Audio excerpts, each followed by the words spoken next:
Today we are going to be creating a bat night sky. You have a handout that has bats and clouds. First thing you want to do is create some eyes for your bat. Try to make a little bit of a round face. They're a little bit too small to add, noses and mouth, but you can round out the face and start to create the body, which is kind of like a triangle.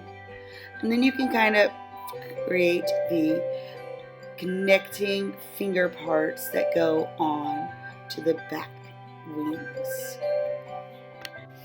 Once you've done your sketching part of your bats, where you're using a little bit more pressure with the crayon, if you go a little bit lighter, then you can color in your bats, and it will make a different variation of color.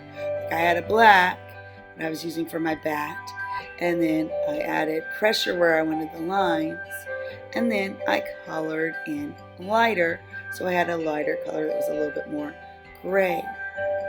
I even added some value to the clouds by getting a blue and adding some lines on the bottoms of the clouds to make it look like it has some value.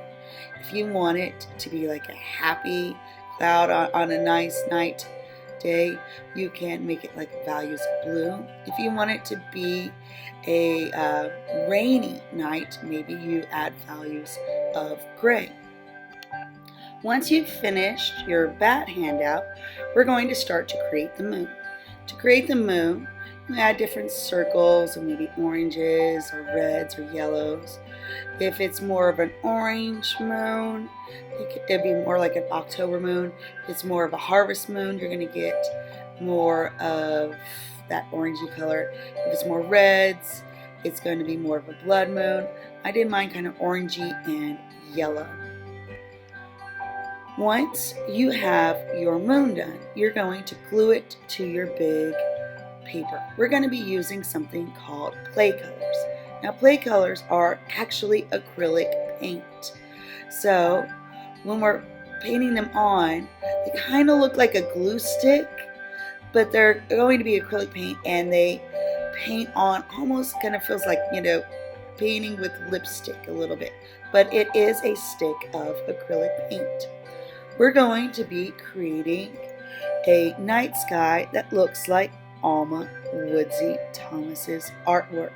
She does artwork that is abstract, that has lots of little dashes on it. So what we're going to do, because we don't have a lot of play colors, you're going to do a circle of dashes. Then you're going to pass your color to the person next to you, and then the person next to you passes you a color. And we're going to rotate around the room where people get different colors to make different color circles of broken line dashes, just like Alma Woodsy Thomas's artwork. You're going to keep creating different color circles with broken lines until you fill the entire page of your artwork. When you finish using the play colors, you want to make sure that you twist the color down and put the cap on, just like if we were using a glue stick. Once we've finished creating our sky that has an Alma Woodsy Thomas color background, we're going to cut out our bat and cloud handout, arranging the bats and the clouds to where you like them, and then you'll use a glue stick to glue down your bats, your clouds, and your moon to your picture. That way you don't lose any of your things. Do remember, once you finish using glue stick, just like when we finished with the play color, you're going to want to twist the glue stick down and put the cap on it. The reason we twist down is so that the glue doesn't get stuck in the lid. You always have to put the lid on it so it doesn't dry out. Our icons for this project are: I can use scissors correctly, I can use glue sticks correctly, I can cut with scissors, And I can learn how to use a acrylic stick medium. We even have, I can learn shapes, and I can learn about broken lines.